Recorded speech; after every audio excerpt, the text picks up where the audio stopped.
Exams के बाद दादी के घर घूमने गया था।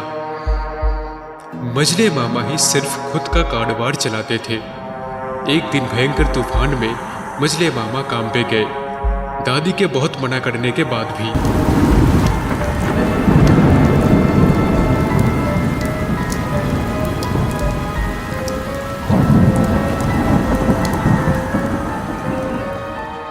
रात को मामा लौटे सर पे गहरे चोट के निशान के साथ।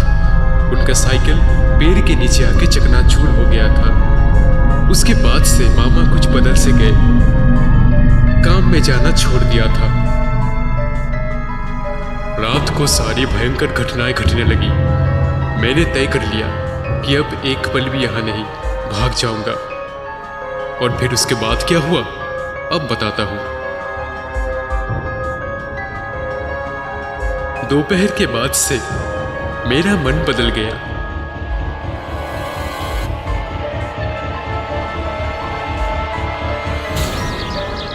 छोटे मामा जाल से पकड़े हुए पंछियों को पिंजरे में भर रहे थे। मैं पास ही में बैठा था, देख रहा था। मजले मामा भी वहां पास में ही बैठे थे। बहुत किस्म के पंछी थे, अलग अलग, लेकिन उनमें से एक बड़ा पंछी था, सुंदर हरा रंग का, उसके लाल होंठ। उसे पकड़ना मुश्किल था।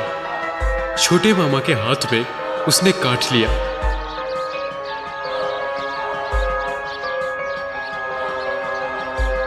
मैं वहां बैठे ये सब देख रहा था और तिरछी नजर से ये भी देख रहा था कि मजले मामा की परछाई है या नहीं। कहीं उनके पैर उल्टी तरफ तो नहीं है, लेकिन नहीं, उनकी एक लंबी परछाई जमीन पे थी और पैर भी बिल्कुल पहले जैसे ही थे। मतलब कि रात को मैंने जो देखा वो सिर्फ एक सपना ही था। अजीब किस्म के सपने, उल्टा सीधा सोचना बंद करना पड़ेगा। और वैसे भी घर जाके क्या फायदा, यहां तो मजे में हूं, और घर जाके फिर वही पिताजी की पिटाई और ढेर सारी पढ़ाई। ना बाबा ना।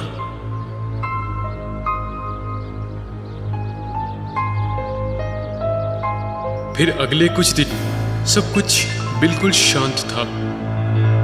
मैं समझ गया जो मैंने देखा वो बस आंखों का धोखा था। मामा जी ने मछली का कारोबार छोड़ दिया था, इससे दादी तो बहुत खुश थी। लेकिन मैं तो सोच रहा था कि मामा अपना खर्चा कैसे उठाते होंगे। एक दिन उनसे पूछ ही लिया, मामा, मछली का कारोबार तो आपने छोड़ दिया, तो अब क्या होगा? मामा अपने बाल बना रहे थे। उन्होंने जवाब दिया, क्यों, तुझे क्या परेशानी हो रही है? सोच में पड़ गया। फिर मैंने आगे जाके कहा, परेशानी नहीं, बस आपने बड़ी बड़ी मछली लाना तो कब का। मामा जी ने मुझे बीच में ही टोक दिया। फिर कहा, अच्छा ऐसी बात है, ठीक है, तुझे आज एक बड़ी मछली खिलाता हूँ।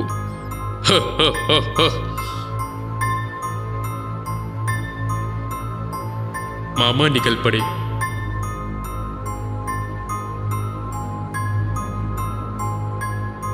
फिर लौटे हाथ में एक बड़ी मछली लेकर, जिसे देखकर मैं तन रह गया। अच्छा मामा, इतने कम समय में आप इतनी बड़ी मछली कहां से लेके आए? मामा हंसने लगे। एक मछली वाले से मिला था, मछली लेके वो बेचने जा रहा था, मुझे पहचानता था वो, उसी से लिया है। दादी मछली देख के बेहद खुश हो गई और उसी वक्त मछली काटने बैठ गई। मैं पास में खड़ा रहा। रोज एक भूरे रंग का बिल्ला यहां खाने की तलाश में आता था। उस दिन भी वो आया। मछली के टुकड़े सामने ही पड़े थे। बिल्ली ने जैसे ही आगे आके मछली खाने के लिए अपना मुंह नीचे किया कि तभी जोर से चीखी, बहुत ही जोर से, मानो किसी ने उसका गला दबोचा हो। फिर अपना दुम उठाए दीवार पे चढ़ के वहां से चली गई। दादी ने भी ये देखा था। उन्होंने मुझे देख के कहा, अब इस बिल्ली को क्या हुआ? गले में कांटा चुभ गया क्या? इतना जोर से क्यों चीखी? लेकिन मैंने देखा था बिल्ली ने मछली को मुंह तक नहीं लगाया था। खाना तो दूर की बात है, बस खुशबू सूंघ के ही वैसे जोर से चीख पड़ी। ये पूरा मामला बहुत ही ज्यादा पेचीदा था। यहां तक कि जब गरम गरम मछली बना के दादी ने मुझे खाने पे बुलाया, तब खाने पे बैठ के मैं सोच रहा था, खाऊं या फिर ना खाऊं। फिर हिम्मत करके मछली का एक टुकड़ा मुंह में डालते ही दिल को सुकून मिला। नहीं, कोई गड़बड़ नहीं थी। मछली का स्वाद सचमुच बहुत ही अच्छा था। बेकार में ही डर रहा था। बिल्ली चीखने की एक वजह थोड़ी ना है, कितने सारे हैं। लेकिन उस दिन के बाद से वो बिल्ली कहीं नजर नहीं आई। पता नहीं कहीं और चली गई होगी। लेकिन ये सारी बातें मैंने छोटे मामा या दादी किसी को नहीं बताई। कैसे बताता?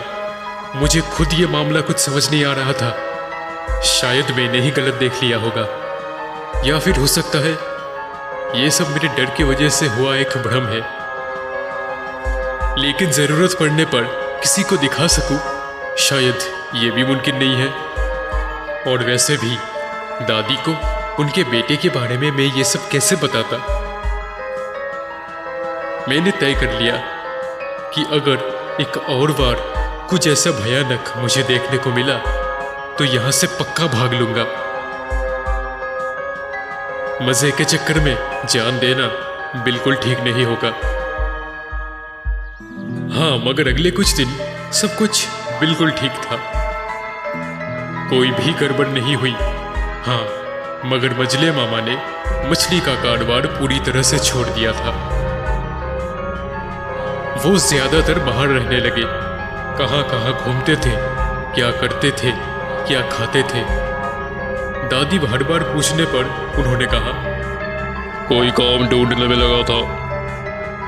आखिर कब तक खाली बैठा रहूंगा? फिर उसके बाद ही असली दुर्घटना घटी। आधी रात को बाथरूम जाने के लिए बाहर निकल के मैंने देखा छोटे मामा एक तरफ खड़े थे, बिल्कुल लकड़ी के पुतले की तरह, एकदम शांत, बिल्कुल ना हिले दुले। मैं सामने जाते ही उन्होंने बगीचे की तरफ इशारा किया। फिर मैंने जो देखा उससे मेरा सर घूमने लगा। एक पेड़ की टहनी पे मजले मामा पैर लटकाए बैठे थे।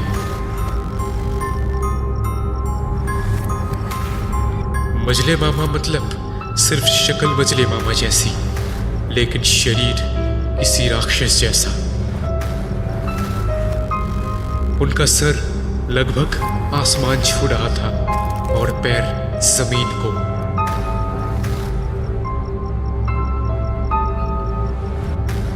कुछ खाके वो बगीचे में फेंक रहे थे।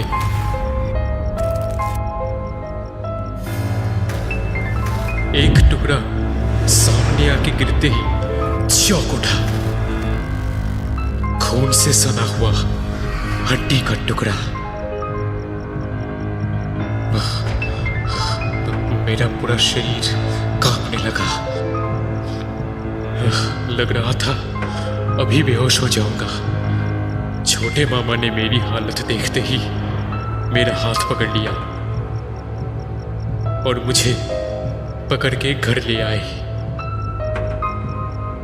फिर अगले 15 दिन क्या क्या हुआ मुझे नहीं पता। भयंकर बुखार से लगभग मैं बेहोशी में था।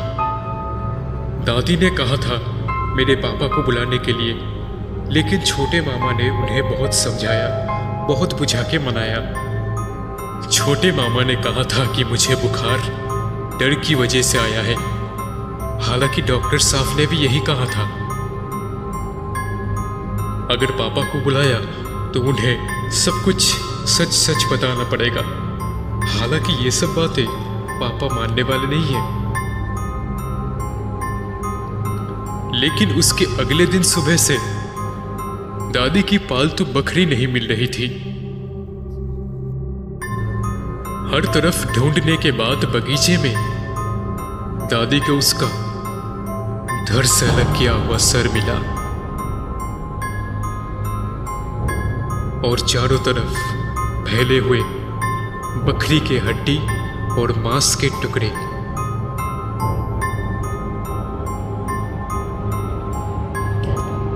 लेकिन ये सब बातें कौन मानने वाला था, खासकर पड़ोसी। मजले मामा अचानक से शांत हो गए थे। घुटने में सर रखकर चुपचाप अपने कमरे में बैठे रहते थे। लाख बुलाने पर भी कोई जवाब नहीं देते थे। खाने पे बुलाने पर जवाब देते थे कड़े अंदाज में। भूख नहीं लगी है तो तबीयत ठीक नहीं है। दादी जो मजले मामा से इतना प्यार करती थी, छोटे मामा से सब कुछ सुनने के बाद वो भी मजले मामा के पास जाने से डरती थी। जब तक मैं पूरी तरह से ठीक हुआ तक पानी सर के ऊपर उठ चुका था। कमरे बदल चुके थे। अब बिस्तर के एक तरफ दादी, एक तरफ छोटे मामा और बीच में मैं सोता था। कमरे में बत्तियां जलती थी पूरी रात।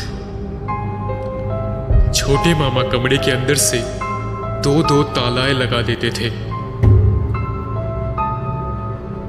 हम सबको पता है भूतिया शक्ति के लिए ये तालाएं कोई बड़ी बात नहीं है, लेकिन फिर भी मैंने उन दोनों से कुछ बोला नहीं। छोटे मामा और मैं वो भयानक नजारा देखने के बाद पहले मैंने जो भी देखा था वो सब कुछ मैंने दादी और छोटे मामा को बताया।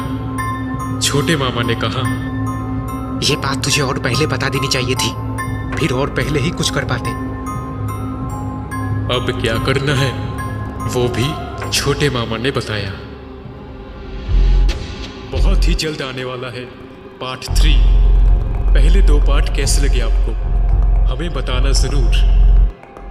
लाइक, कमेंट, शेयर और सब्सक्राइब भूलना मत।